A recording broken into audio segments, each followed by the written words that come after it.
Any comments or thoughts or discussion on any of those matters? Just in terms of the representation of Arminians, because there's sometimes you could you want to represent people accurately and so on, but there's one statement you said.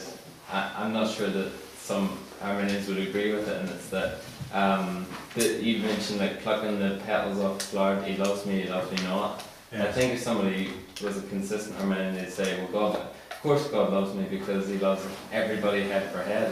He's never going to stop loving me. But the question is whether or not it's an effectual love, and they think that it doesn't matter whether God loves you or not, because it's not going to save you. Because some people can think then they're going to hell or they're not going to hell, rather than God loving them or not. Does that make sense? It does, and your point's well taken. The Arminian believes that God loves everybody. The Arminian would have to say, though, that since he believes some go to heaven and some go to hell, that there must be some greater love in those who are saved, so that love becomes effectual. So there's a love of God for the Arminian when he falls away. God loves him, but it's not a love which actually came through and saved him. So maybe I should say he loves me, and that love is saving me. And if he loves me not, that is, he still loves me, but that love isn't saving me. That certainly would be more correct in their view. I just don't think, this isn't to disagree with what you said, I just don't think that second clarified view is any better than the first one. I think it's actually worse, but I think you're quite right, yeah. I was just thinking when you were speaking about the metal of the gold, and you were saying that what your wife and I, excuse me. Thanks. There you go. The golden chain of redemption, the metal of gold, how strong it actually is, using that term. And I just thought back to Nebuchadnezzar, the head of gold. How the metals went down and got weaker, didn't they? The silver and the clay, but the gold was seen as the strong head. I mean, obviously Christ comes and knocks it over, but I think the metal using gold, the golden chain of redemption, is quite it's a good way of the strength of the... Yes. Now I should say too that my point, I think I used the word precious, this isn't to agree with that, and you said, I'm not making the point that gold is the most strong metal. It's not. But if you have golden chains, that's strong enough, that's not going to break. Yes. The gold especially brings out the preciousness of it. Yeah. These are all, we're saved by Christ's precious blood, and God's rich and wonderful grace. So that was the idea. And then the strength idea is carried out in my own personal, or maybe it was Mary. I think it was Mary who first came up with the paper chain. There's no strength there at all. No, it just brought out the strength of the redemption. Comparing it to paper. I was thinking that was good. Yes. The golden chain. Yes.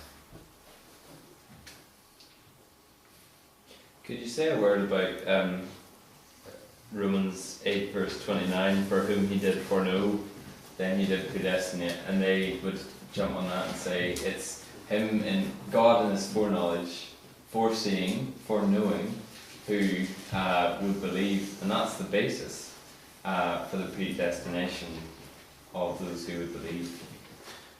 Very good point. One of the major arguments against God's gracious unconditional election, both in the 17th century and the 21st, and between those centuries and before those centuries, has been that God elects on the basis of foreknowledge. That God foreknows, foresees who will repent and believe, and therefore God chooses them. A few points in response to that. First of all, that verse 28 says, whom he did foreknow. God foreknows persons in this text. God foreknows people, a certain number of people, the Canons rightly say. For whom he did foreknow, them he did predestinate. The text doesn't say for what God did foreknow, but then as your question sort of implied, the Arminian can sort of say, God foreknew me as a person who would believe. So they can try and get around it that way.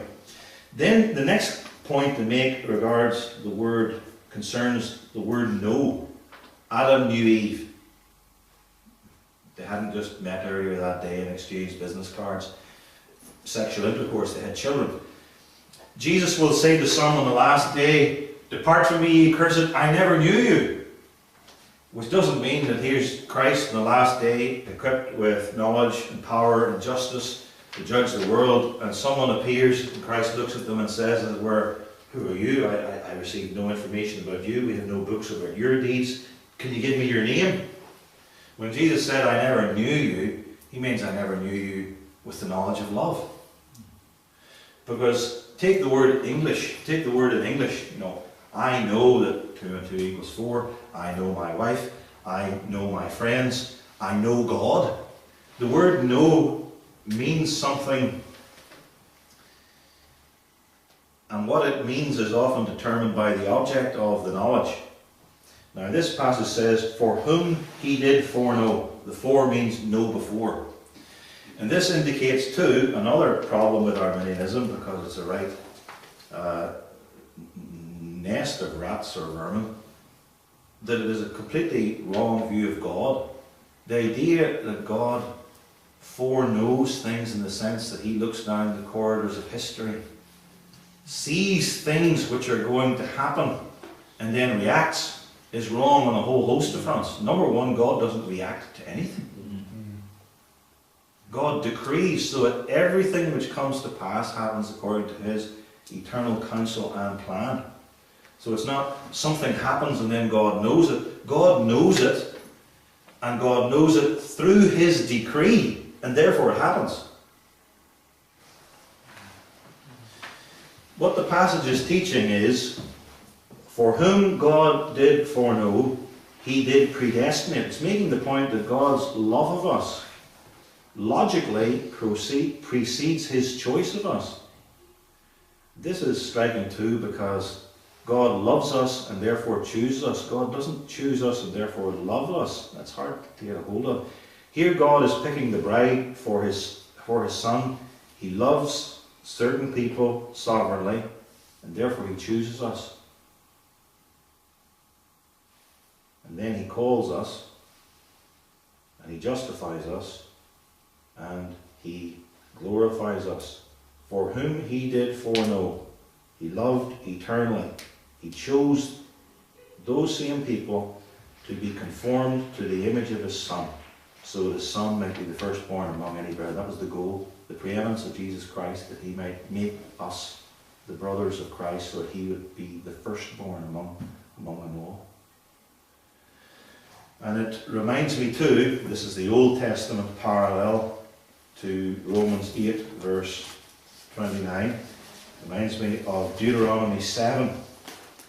Deuteronomy 7 verse 7 says, God did not set his love upon you, nor choose you.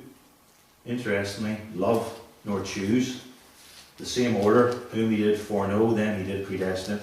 God did not set his love upon you, nor choose you, because ye were more in number than any people. For you were the fewest of all people. But because the Lord loved you. So the Lord loved you and chose you because he loved you. And when it says that, you think that's a tautology. That doesn't make sense. God loved us because he loved us. And what it's saying is he loved us sovereignly, in accordance with his own will. And that's the point made repeatedly in Ephesians 1. And once you say that God loved us because he loved us, it's not God loved us because he saw we were going to do something good. He loved us sovereignly and of his own free will, and then he chose or predestined us.